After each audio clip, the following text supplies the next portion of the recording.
Graça e paz, irmãos.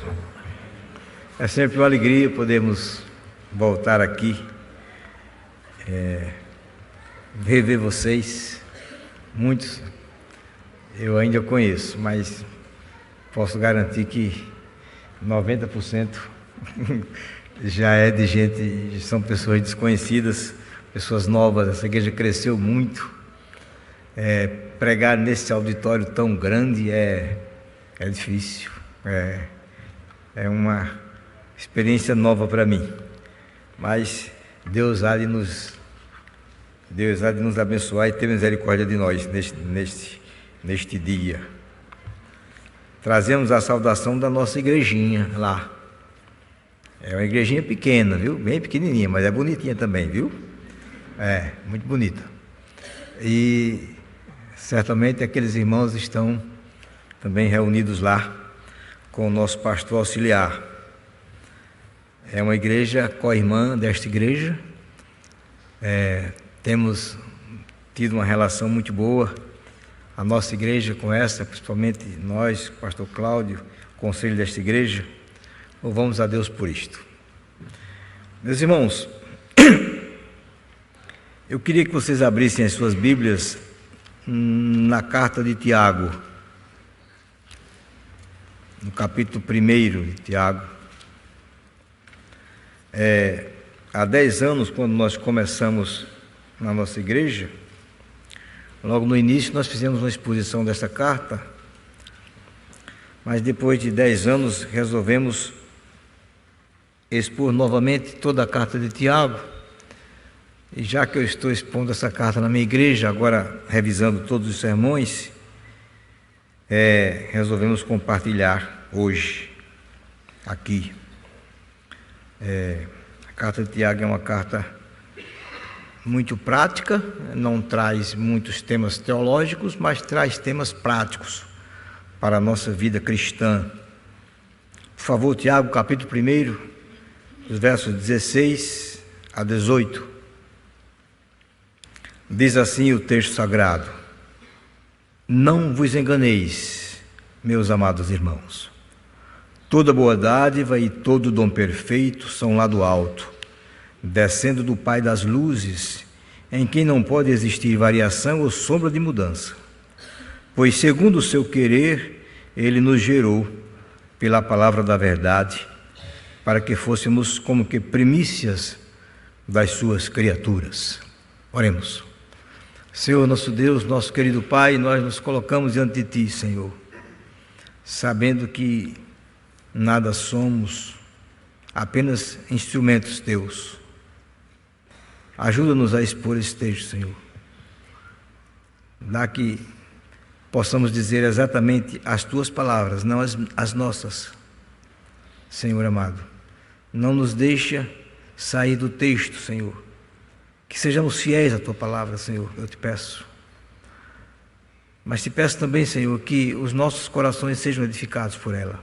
A Tua palavra em si, Senhor, continua sendo a Tua palavra, não importa qual seja o mensageiro. Mas o nosso coração muitas vezes é muito duro, Senhor. E nós já, às vezes, nos aproximamos do texto já com alguma prevenção. Mas, Senhor, se há no nosso coração alguma predisposição, Senhor, contra a Tua palavra, tira isso e abre o nosso coração e o nosso entendimento para que possamos aceitar a Tua palavra como na verdade ela é, a Tua palavra. É o que nós te oramos e pedimos em nome de Jesus. Amém. Meus irmãos, é necessário que eu faça algumas explicações antes, porque a carta ela é bem clara, é uma carta bem peculiar, e eu preciso pelo menos dizer algumas coisas antes de a gente entrar no texto. Quem escreveu esta carta foi Tiago, o irmão do Senhor, que no início, tudo indica, não cria em Jesus, mas o apóstolo Paulo se refere ao encontro dele com o Senhor Jesus depois de Jesus ter ressuscitado, e isso certamente mudou a vida de Tiago. Tiago passou a ser o líder da igreja de Jerusalém. Isto fica mais ou menos claro para nós quando ele teve uma atuação bem efetiva no Concílio de Jerusalém, Atos 15, deixando claro que ele era um dos líderes daquela igreja. Podemos dizer que ele era pastor daquela igreja, pastoreava aquela igreja. Essa carta foi escrita entre os anos 40 e 60 da nossa era cristã. Alguns comentaristas preferem mais próximo de 40, eu concordo mais com eles, deve ter sido mais próximo de 40. Essa carta ela foi escrita para algumas pessoas, mas isso não significa dizer que ela não tenha lições para nós. Tem, certamente. Os seus destinatários, para quem esta carta foi escrita, eram os cristãos judeus na dispersão. Está lá no início do capítulo 1. Crentes que estavam fora de Jerusalém. Nesse período houve foi deflagrada uma perseguição muito grande sobre a igreja, mas por incrível que pareça, não por parte dos romanos. Essa perseguição dos romanos veio bem depois, por parte dos próprios judeus, dos patrícios. E essa perseguição, ela chegou ao seu ápice com a morte de Estevão. Nós vemos esse relato no capítulo 7 de Atos. E isto fez com que muitos crentes, judeus, cristãos, que haviam se convertido ao cristianismo, deixassem a cidade de Jerusalém e fossem para outras regiões. Certamente muitos deles tiveram que apressadamente vender as suas coisas, os seus bens, para saírem e começar uma vida nova noutra cidade. E Tiago, ele escreve esta carta para esses crentes, esses irmãos que estão espalhados pelas regiões circunvizinhas de Jerusalém. E pela carta nós entendemos que certamente aqueles irmãos estavam passando por dificuldades. Olhando do início da carta, nós vemos que ele começa a carta, do versículo 1 ao 4, encorajando aqueles irmãos a passarem pela aprovação. Ele diz que a aprovação precisa ter uma ação completa, ela tem que começar e terminar, para que o crente seja perfeito, amadurecido em todas as coisas. Depois, ele vai falar da necessidade de sabedoria, instruir aqueles crentes para que, se eles não têm sabedoria de Deus para passar na provação, para enfrentar a provação, que eles peçam a sabedoria do Senhor. Depois ele vai falar da transitoriedade da vida, que a vida ela é fugaz, que ela é passageira, que ela é hoje e não é amanhã. Depois ele vai fazer uma comparação entre a provação e a tentação, dizendo que a provação ela pode vir de Deus, e normalmente ela vem de Deus como um teste na nossa vida, mas a tentação jamais. A tentação ela vem do coração do homem. E aí nós caímos no nosso texto de hoje, em que Tiago vai falar de dois atributos de Deus: a bondade e a imutabilidade de Deus. Mesmo sabendo que o versículo 18 no original não tem o pois, nós vamos seguir a tradução da Ara para a nossa pregação. E isso vai dar uma completude aqui à nossa perícope. Começando o texto, Tiago inicia fazendo uma advertência. Na verdade, o texto nós podemos distribuir da seguinte forma: ele faz uma advertência no versículo 16, no versículo 17 ele apresenta os dois atributos de Deus, a bondade e a imutabilidade de Deus, e no versículo 17 ele faz uma aplicação da bondade de Deus. É isso que nós vamos ver agora. Eu peço que os irmãos mantenham as suas Bíblias abertas para que nós possamos entender a palavra do Senhor. Ele começa o versículo 16 dizendo: não vos enganeis, meus amados irmãos. ou como esse verbo está no passivo, não vos deixeis enganar. É isso que ele está querendo dizer. Onde a verdade não está clara, as pessoas tendem a desviar-se delas. Falsos ensinos podem ser tão semelhantes que é difícil distingui-los. A natureza humana é propensa ao erro. E então, quando a verdade é difícil de descobrir, e nem sempre ela é fácil, nós nos contentamos com os nossos próprios conceitos. Aqui é uma preocupação de Tiago. Na verdade, é como se ele dissesse: olhe, não se deixem enganar pelas aparências. Provavelmente aqueles irmãos estavam passando por dificuldades. Haja vista o que ele fala no início, encorajando-os a passar pela provação. É possível, perfeitamente possível, que alguns daqueles crentes provados e testados pelo Senhor pudessem perder a perspectiva correta e virem a questionar a providência de Deus. Quando o período de provação é um período muito longo na nossa vida, se nós não tivermos a sabedoria de Deus, e Tiago fala disso também, para podermos compreender qual é a vontade de Deus na nossa vida, não é difícil que nós venhamos a questionar a Deus, ou até murmurar contra Deus, reclamar do Senhor. Normalmente nós ouvimos as pessoas do mundo dizendo: se Deus é o Todo-Poderoso, por que Ele não evita as tragédias? Por que Ele permite que estas coisas aconteçam? Essas não deveriam ser palavras dos crentes. Os crentes não deveriam jamais pensar desta forma.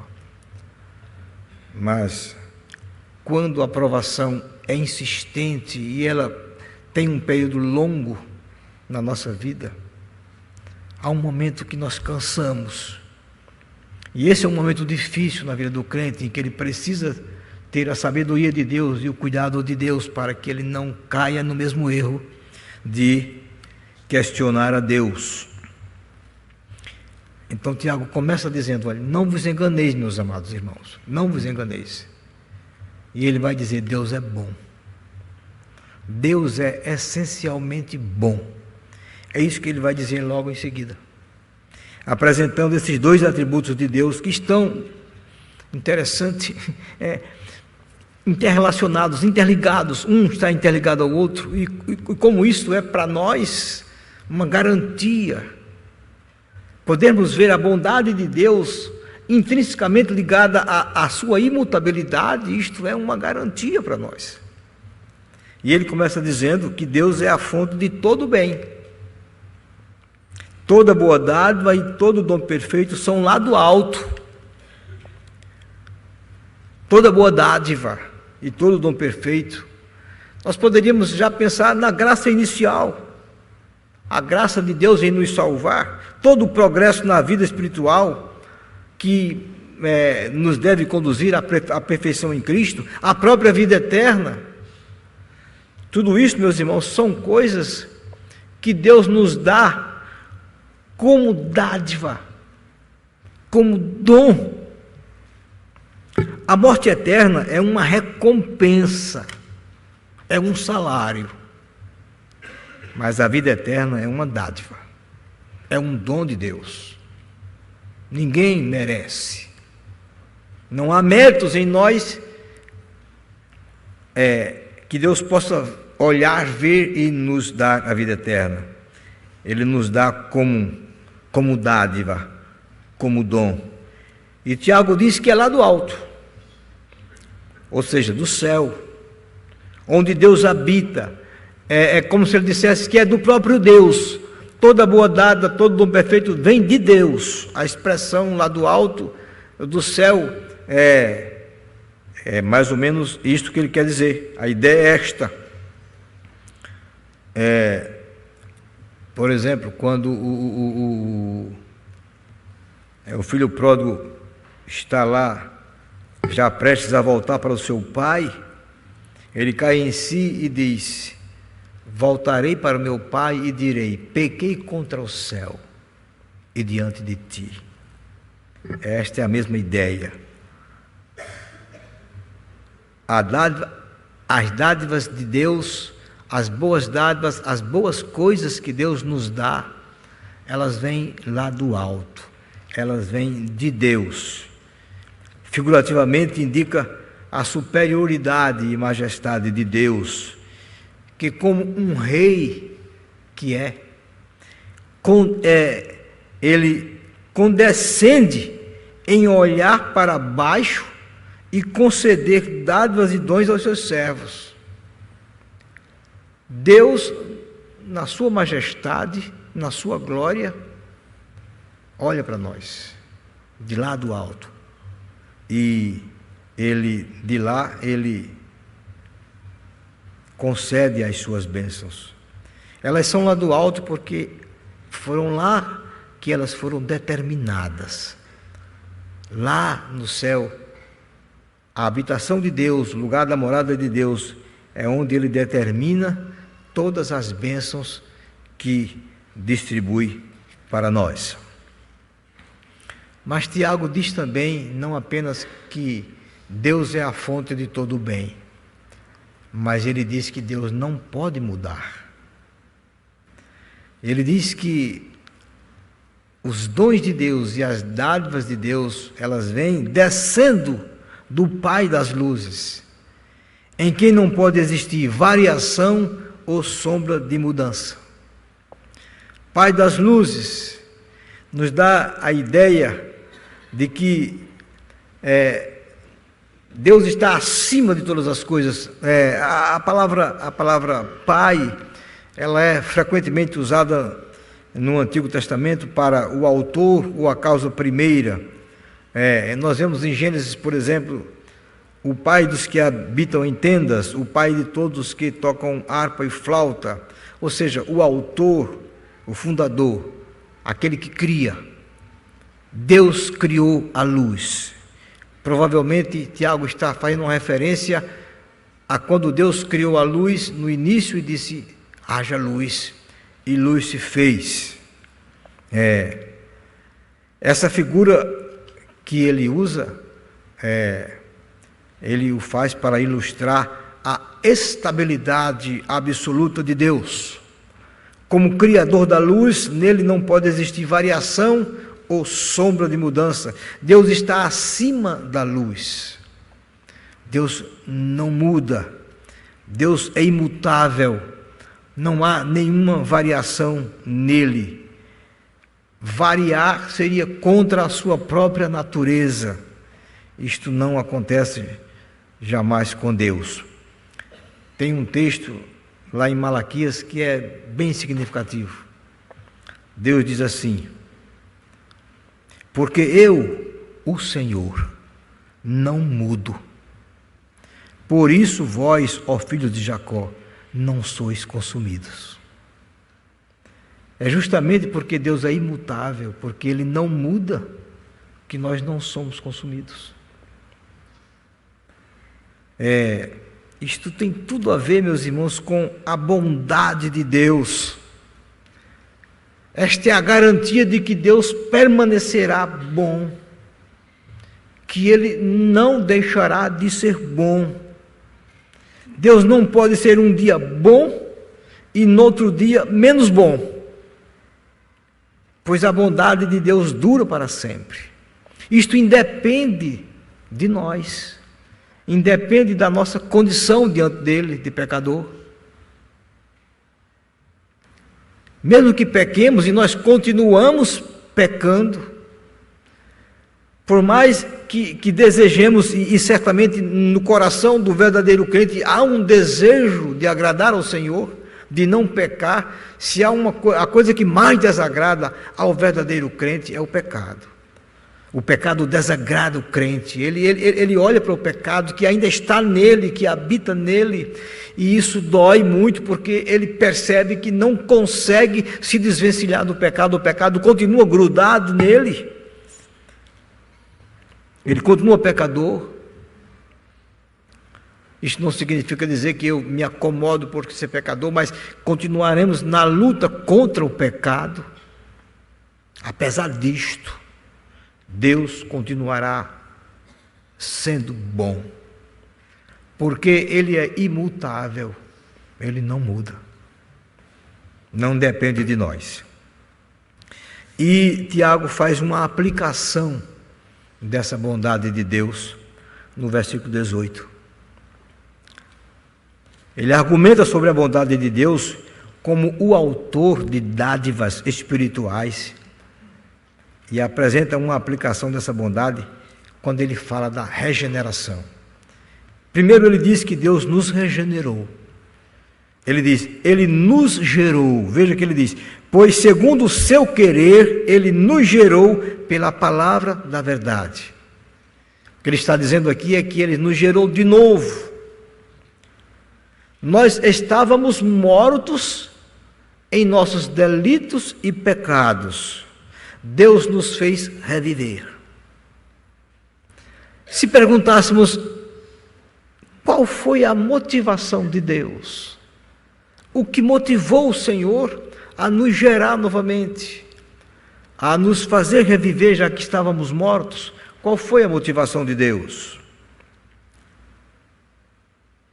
O texto diz que a motivação estava nele mesmo, segundo o seu querer. Deus não foi motivado por nada fora dele, para escolher aqueles que ele quis salvar. Até porque em Adão todos nós pecamos e fomos destituídos da sua glória. A única razão para Deus nos escolher, Paulo diz que foi o seu beneplácito. Ou seja, o seu bem-querer, o seu bel prazer, porque Deus quis. A razão está nele mesmo. E qual foi o meio que Deus usou para nos gerar de novo? Tiago diz também. Diz que é pela pregação do Evangelho. Ele diz, pela palavra da verdade. Pela palavra da verdade, Deus nos regenerou. A maior dádiva de Deus para os crentes é a dádiva da nova vida em Cristo. A iniciativa de Deus proveu essa dádiva e a sua revelação especial a comunicou a nós. O apóstolo Paulo diz, aliás, o apóstolo Pedro diz assim, pois fostes regenerados não de semente corruptível, mas de incorruptível, mediante a palavra de Deus, a qual é viva e permanente. A pregação do Evangelho, que é a palavra da verdade, é o meio habitual pelo qual o Senhor traz os seus eleitos ao novo nascimento. Não há absolutamente substituto para a pregação do Evangelho. Não há. Mas Deus nos regenerou, Deus nos gerou, e Tiago diz que para um fim.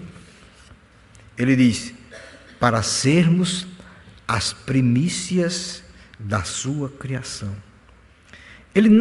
Deus não apenas nos gerou, meus irmãos, de novo. Além de nos gerar de novo, que já era muita coisa, Ele ainda o fez para que nós nos tornássemos as primícias da sua criação. É que diz o versículo 18b, para que fôssemos como que primícias das suas criaturas. No Antigo Testamento, as primícias, que eram os primeiros frutos, elas eram sagradas e elas pertenciam a Deus. Mas o termo também podia ser usado de forma figurativa. Israel era consagrado ao Senhor e era as primícias da sua colheita. Isto é, de todos os povos, Israel era dedicado ao Senhor. O que nós entendemos aqui é que Deus, segundo Tiago nos diz, Ele nos gerou de novo, Ele nos regenerou para que nós fôssemos consagrados a Ele, para que nós fôssemos dele, para que nós fôssemos a coisa mais preciosa para Deus. Meus irmãos, isto é muito profundo e é muito bom nós sabermos que Deus é bom e continua sendo bom, e que Ele é imutável e que Ele não muda, a despeito de nós mudarmos constantemente, e que na sua bondade Ele nos gerou de novo para que nós estivéssemos diante dEle, para que fôssemos consagrados a Ele. É isto que Tiago ensina àqueles irmãos que estão passando por dificuldades na dispersão, dispersos longe de Jerusalém, da igreja de Jerusalém. Eu queria terminar fazendo algumas considerações que eu acho que elas são importantes. A primeira coisa, Deus é absolutamente bom. Absolutamente bom.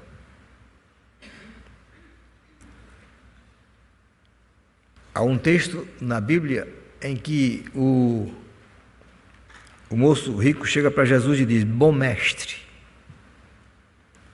que farei para herdar a vida eterna? E Jesus diz: por que me chamas bom? Bom só há um, que é o vosso Pai Celeste. Jesus, no seu período de humilhação, reconhece que o Pai, Ele é essencialmente bom. Jesus é tão bom quanto o Pai, mas não tem comparação. Nós não podemos comparar a bondade de Deus com nenhum parâmetro humano, porque se há alguma bondade em nós, ela se manifesta normalmente em forma de barganha, de recompensa. Nós dificilmente exercemos bondade sobre aqueles que não são bons para conosco. O Pai é bom porque Ele nos deu o seu Espírito para habitar em nós.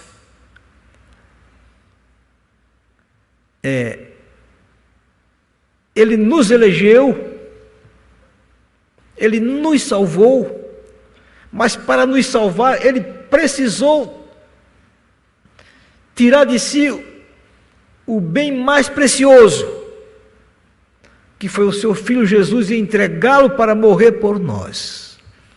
Não há amor, não há bondade maior do que esta. Não conheço na história alguém que tenha sido tão bom a ponto de dizer: olha, para resolver o seu problema, eu entrego o meu filho para morrer no seu lugar. Por isso que Jesus pôde dizer perfeitamente: bom só há um, que é o nosso Pai Celeste. Obviamente que o Senhor Jesus é tão bom quanto o Pai, que se entregou voluntariamente para morrer em nosso lugar. E o Pai nos deu o seu Espírito para habitar em nós, morar dentro de nós, nos dirigir, nos guiar, nos ensinar. É como se é o próprio Deus habitando em nós. Bondade maior não pode existir. Eu sei que se nós perguntarmos a alguém se Deus é bom, não é difícil alguém falar que Deus não é. Ah, Deus é muito bom. Deus realmente é muito bom. Mas há uma questão aqui. Nós só teremos condições de entender a bondade de Deus quando nós olhamos para nós. Só poderemos conhecer ou compreender a bondade de Deus se fizermos uma comparação, e certamente teremos que fazer numa relação inversamente proporcional. À proporção que nós olhamos para nós, vemos a nossa maldade, nós olhamos para Deus e vemos o quanto Ele é bom. Enquanto houver no meu coração um resquício de bondade, Alguma coisa que eu olhe lá no fundo e diga, não, mas eu não sou tão ruim assim, eu sou até bom. Enquanto houver no meu coração a ideia de que há bondade em mim, eu serei incapaz de olhar para Deus e ver a sua bondade. Essa relação ela é inversamente proporcional. A proporção que eu vou vendo a minha maldade, eu vou vendo a bondade de Deus. É assim que nós podemos entender. Não tem outra forma de entender a bondade de Deus. Porque é fácil dizer Deus é bom. É fácil dizer isso, Deus é bom. E Deus é bom mesmo. Mas nós, quando dizemos isso, o fazemos de modo geral. Deus é bom particularmente. Deus é bom para comigo, para com você. A bondade de Deus, meus irmãos, ela é clara. Deus é bom para com todos. O próprio Senhor Jesus disse que Deus dá a chuva para justos e injustos, o sol para justos e injustos. Mas para os crentes, a bondade de Deus não é nesse sentido coletivo. Ela é peculiar. Deus age como um pai para nós, conhecendo as nossas peculiaridades. Como um pai deve conhecer as peculiaridades dos seus filhos, com as devidas. Nem todos vão conhecer, obviamente, mas deve procurar isto. Mas Deus nos conhece por inteiro, conhece que nós somos e trata conosco desta forma. Se eu conseguir fazer vocês entenderem isto, hoje eu estarei satisfeito. A bondade de Deus na nossa vida. Mas o que nós esperamos não é que apenas alguém diga, não, Deus é bom. Ah, Deus é muito bom. Há um filme que sempre dois pastores se encontram, aí um diz assim, Deus é bom o tempo todo, o outro diz, o tempo todo Deus é bom. É verdade. Deus é bom o tempo todo Deus é bom. Mas Deus é bom para mim? Como é que eu posso viver com isto? Como é que eu posso conviver com isto? A primeira coisa que eu falei, olhando para mim e vendo os meus pecados, a minha iniquidade, que põe em evidência a bondade de Deus. Mas também, meus irmãos, a bondade de Deus na nossa vida deveria produzir em nós um sentimento imenso de gratidão, tão grande, que mudasse completamente a nossa vida de adoração, a nossa vida de comunhão, a nossa vida de serviço ao Senhor. Dizer apenas que Deus é bom é pouco demais. Não é reconhecê-lo de fato como bom. Mas isso tem que transparecer, isso tem que sair, isso tem que ser demonstrado numa vida de intensa gratidão ao Senhor. Isso só pode ser feito numa vida de adoração a Deus, de obediência, de santificação, de comunhão e de serviço ao Senhor. Meus irmãos, esta é a minha expectativa nesta manhã. Que Deus nos faça vê-lo assim. Que nós não sejamos apenas mais um que diz, não, Deus é muito bom. Deus é bom demais. Mas não vivemos como se Ele fosse. Mas que nós possamos dizer isso, mas viver assim. Deus abençoe a todos vocês. Amém.